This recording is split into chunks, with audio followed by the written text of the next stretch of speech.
Well, everyone, we've had some success and some software. So, for anybody managing APC Symmetra LX battery packs, they'll be very happy to hear that now sitting on the Internet Archive is a little utility for updating your EEPROM. And you still have to put the EEPROM for each battery pack into a little EEPROM reader, but a very helpful viewer up in Canada took the information that we found and wrote a little program to modify the bin files. And I plan to mess with that on the little APC tablet. It's not an APC tablet, it's a Fujitsu, but I have it for this. And then, a while ago, a year ago, the APC power modules started to have issues. And so we seems to be online, everybody agrees that it's these two capacitors that go bad.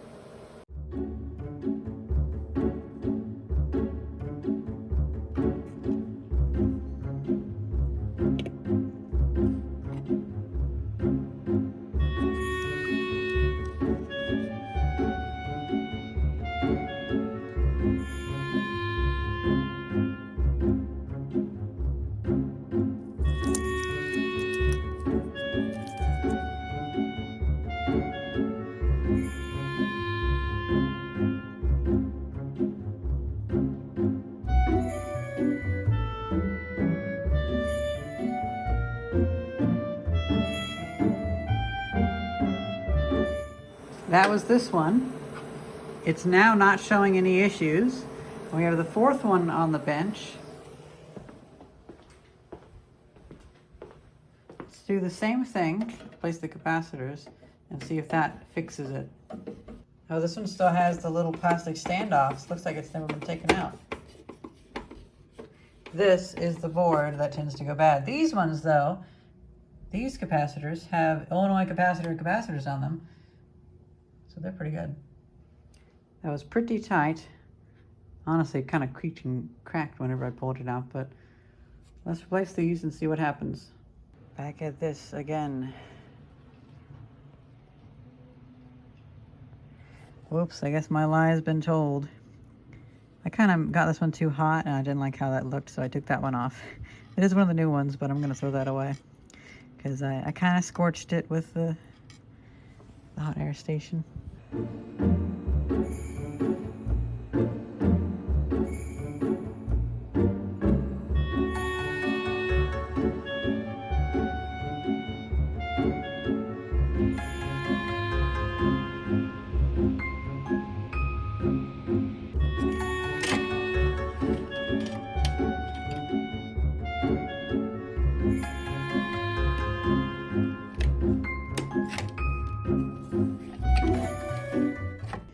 I just realized I may have grabbed the wrong screws. These might be the screws for these, but oh well, they'll fit. If I'm not mistaken, last year I was messing around with swapping these out, and I believe I was messing with this one, swapping them out, and that little daughter board that I replaced the capacitors on, the error messages followed with that. So I think the issue is within that board, because if I took that board out and put it in another good one, it would show the same error. Or if I put the other one in this one, it would show the error that the other one was showing. So now let's see. Showing 8 hours, 57 minutes.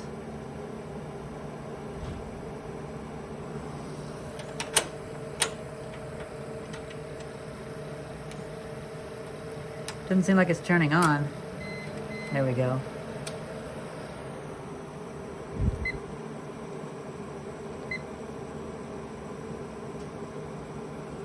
So another thing too is whenever you plug these in, they do I don't know if that's how it's supposed to be, but the runtime can go down by an hour for each one. I think these do take like 100 watts each. Now I'm curious. Well, no, it didn't even really have the same issue, so that did solve that. I don't really trust it though, so I'm gonna wait a few days and see if maybe my friend tells me, oh, the battery packs are beeping, and then we can know for sure. But getting back up to 4, hopefully one of those two is good. Now, surely that's not how it should be, right? Well, I kind of suspect that maybe APC has designed these boards so that these kill any capacitors connected to them, and if they're dead, they don't work. Now, another option too is it could just be that heating them up with the hot air rework station fixed the issue. So what I'm planning to do is, since I have a nice little selection of batteries and power modules that I've been toying around with, we can maybe heat one of these up and see if that's enough with the pre-existing capacitor to fix it. Maybe there's cold solder joints, like how early Macintoshes have that issue. In the end though, you know, it's one of those things where, who cares? It's 25 cents. Replace them all. But they work. These have been working for a month and a half, and we're really happy with them because these are so much of pain to replace. I'm really thinking that they have to be doing something screwy with the circuit on that. Like, it has to be designed to fry capacitors somehow. And you know, the thing that I'm thinking about is, with fixing the batteries, I had to pull upon my knowledge of 8-bit homebrew, and well, this makes me think of how some of the knockoff NES game cartridges would zap with a 7 NES chip with high voltage, and that could actually damage your Nintendo. I wonder, do these zap this? Even though the other ones were higher rated, they still fail. Huh.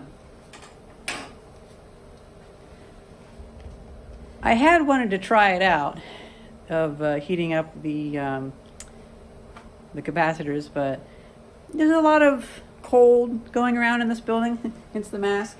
And you know what? We're up to 3 power modules. The batteries are still holding fine. And I don't want to bring back any cold to Thais because she has a blood disease and these things are working fine. So in the future, we'll mess with it. But what we can mess with is the tablet. I got some software to show you.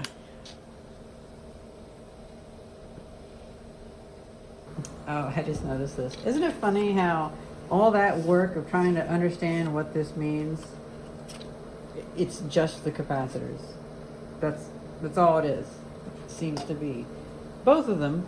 This is from one of the power modules. It was giving all these weird error codes. I was trying to understand them. It's like a McDonald's ice cream machine. Something weird's going on there. Well, our friend in Canada, oh, you know what, I should probably explain something. So I should probably explain what happened to that Russian software that Russian guy sent me a year and a half ago. Well, he sent it to me, and it was kind of bare bones, but it was neat. I was excited to share it. And then he decided to, he had already decided to. He wanted to use that to coerce me into sending him software from the U.S. And I tried to explain to him, like, sorry, but there's sanctions, and I won't be able to send software. There's a reason why the software company won't send you the software. It was for circuit design software from the U.S. And, normal thing where he took his mask off, called me a Western pig, and I was like, well, okay, you know what? Let's just wait for somebody else to make some software. And our friendly Canadian friend has made us some software entirely separate from that guy. I have the Russian software. I thought I deleted it. Turned out I had it on one flash drive. I had scrubbed it from everything. So, yeah. But at the very least, the Canadian software, the APC utility, that's what we're going to mess with today. So, I can't recall if I think I just uploaded this to the Internet Archive. Now, let's go into Symmetra software. This is just all of my stuff. And, I guess my oscilloscope stuff went in there too. Oh well. Doesn't hurt to have that saved twice. But this is basically what you have to do, and I just did it by hand, and I still honestly do it by hand because I think it's good practice. It's just like why I fix appliances. I like the practice. So up here is the very important information that's on the EEPROM of each battery module, and it has the bits that it looks for, but then it also has, in plain text over here, has the serial number, model number, and the date of manufacture. You don't have to change this. However, if you have boards that have wiped EEPROMs, you cannot have the same serial number on each one. The main board, the intelligence modules on the APC will just ignore the batteries then. It might still read them, but it won't give you any data about them. So you have to make sure that the serial number for each one is different. And you can update the dates if you want, but at the end of it, you need to select all of the red, and you need to put in your checksum, which is checksum 16 instead of CRC 32. And then, if you don't even want to deal with all of that, or if you do want to deal with that, you still have to deal with these. This part, all these numbers, that's where they show all of the errors. Battery overheating, relay stuck, who knows. You can just clear all that, make all the blue zeros, and you'll be fine. The other stuff is just a like maintenance in a way. Now, let's let up the APC utility. Actually, you know what? No.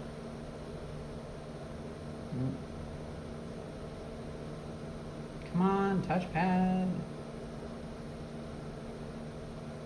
There we go. So we're opening up Rebel Prog.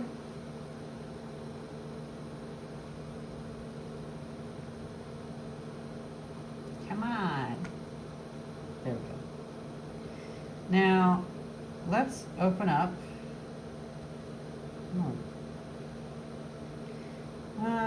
from the bin files. By the way, I also have these bin files as examples that you can download on Internet Archive. They're a little bit further back in my upload history because I've uploaded other little things. But yeah, if you need to just mess with the program to experiment, you can download some of the test bin files. They're not really named right, as you can see. There's just whatever I did in the moment, but they're different bin files that you can mess with. So let's have it, failure state reconditioned to EEPROM 2. Okay, let's open that one. So this is how it looked from the get-go. And the battery was not being recognized, so as you can see, it was last done in 2020. Oh, you know what, maybe, no, that's right. Yeah, I guess one of them was from 2020. It must not have lasted very long. These are all the error bits. Let's open up the cute little program. And open.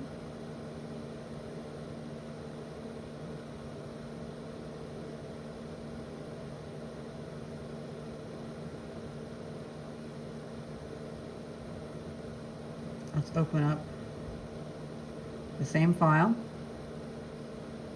Okay, so EEPROM CRC, okay, and then model, serial number, new battery date. Let's say, actually, you know what, let's not change anything. Let's just do compute CRC, save as,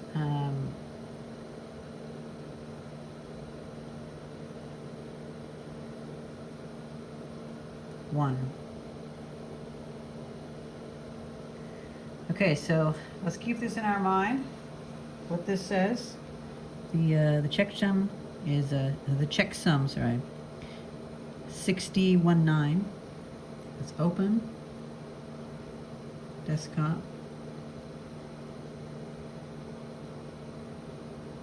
Open file. 6019. Okay, so it automatically clears the data. Nice, very nice. If I had a mouse, I'd probably open up Notepad++ and do a cross comparison. Well,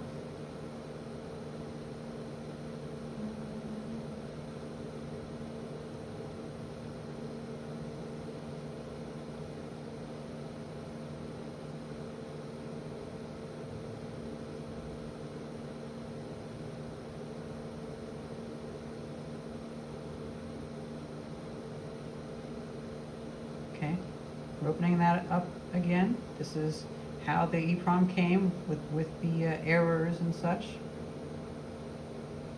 Oh my gosh, come on. Imagine trying to play Half-Life with the touchscreen. Okay, so now, let's say 2024, and let's make the serial number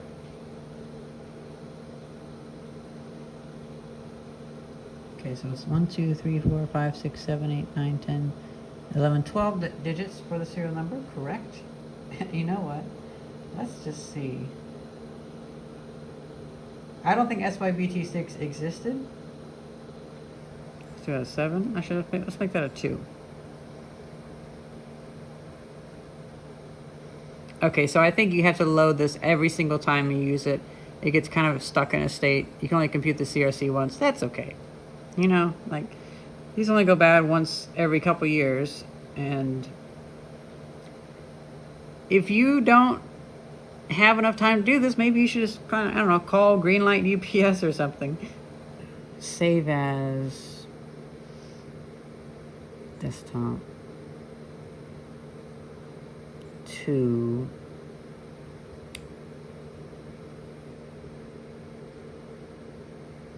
Okay, let's see. Does it say SYBT6? Very nice. 592. Yep, it updates the serial number. 120324. Good. Now, let's see if the checksum was correct. So the checksum should be 6C19.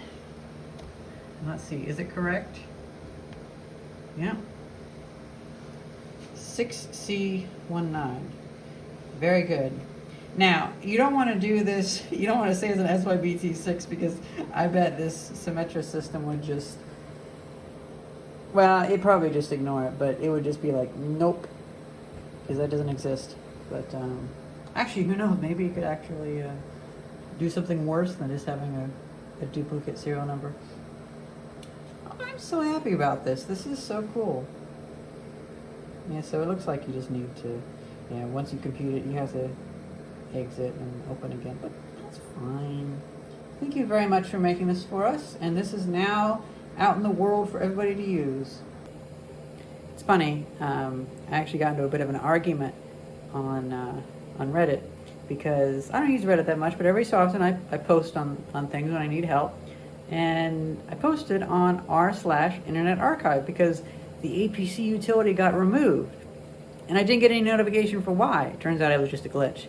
And, well, somebody got upset at me for it not being open source. It's free, just use it, it's free. And they were upset that it wasn't just, like, that they weren't given the code. And it's like, well, I didn't make it. A viewer who's very, very good at what they do, spent some time to make it, we're all just going to be very appreciative. I mean, they don't even want me to name them because, you know, APC is weird about this stuff. And so I was like, well, do you want to make a version that's open source? I mean, it has an open source, kind of open source protocol. You can't even make it open source because APC will probably go after you for being copyrighted. But he was like, sure, it'd probably only be a few lines of code. And I'm like, okay, how's this gonna be? And he was like, send me the specs. So I sent him the specs, and including saying like how I would love if it was this program, but it had like a little window, kind of like how the RevelProg window has the hex code, and you can see it change in real time as you type. Well, with this, we need to have something where you drop it in the window, and as you change things, it changes it in real time. That'd be amazing. Well, he just wrote some Python script that you have to like manually enter commands in and stuff. It's like, I don't think you understand that a lot of people like having a GUI, especially whenever they're doing a whole bunch of these batteries and stuff. You like having a tool. You don't necessarily want to have like a little script to run. Now, if you make it yourself, that's fine. But it's really nice just to have like a little program that you can run, and it can just be no command line, because like all this typing and stuff, you might as well just do it like I do it by hand. I even do it on a touchpad. I find it funny how people don't really seem to understand that the practicality of having a program. So you just Like, look how nice this is. I'm so very thankful. And I might actually end up using it in the future. And they have your little itty bitty program. And it's available online. Well, that's pretty much it.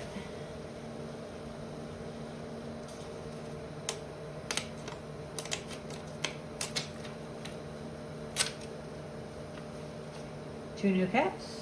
Two new caps.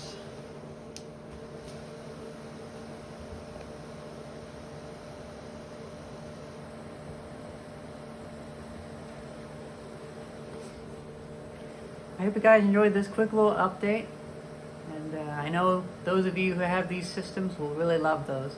We had a viewer who was, he paid me to fix some of the battery modules, and I shipped them off to him, but I think he's going to scrap his whole unit, and I would really love if somebody could send us their scrapped system instead of having us have to like buy these parts, and instead of them going into the scrapyard, because this stuff, I think, especially with me around, we can keep it going for a long time. And if you take the batteries out and scrap those, there's not a whole lot of weight left over. It could probably fit on a pallet. Well, that's pretty much it. I think the next thing I'll be looking at is these to see a little bit more of why it failed. And I might want to do that whenever I have a little bit more of a setup. Because right now my oscilloscope's broken. I have a brand new oscilloscope from 1994 that I found that fits in an ISA card and runs on Windows 98. And I want to get at least one of my oscilloscopes running. Maybe the Windows 98 one. Hope you guys enjoyed this video, and thank you very much for watching. See ya.